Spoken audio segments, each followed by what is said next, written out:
The Regional Democratic Alliance, comprising of the United Democratic Party and Hill State People's Democratic Party, yesterday organized a public meeting at Dolun Market, Southwest Khasi Hills District as part of the campaign of the upcoming MP election.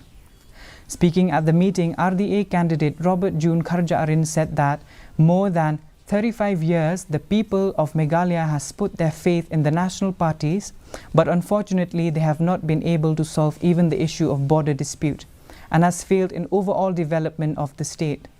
Kharjahrin also said that it is time for the parties to rise up and for the people of the state to put their faith once again in the regional parties.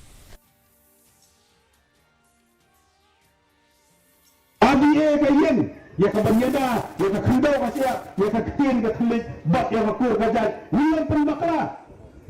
Bamai ke kipatan benta, ya kei kebak kilang shua, kilahikai, yang ni berpendek pensa, ya kami. Ailang hati kalian, ailang hati kalian, nyelien, ya kabang nyelek nanta jongki. The District Medical and Health Officer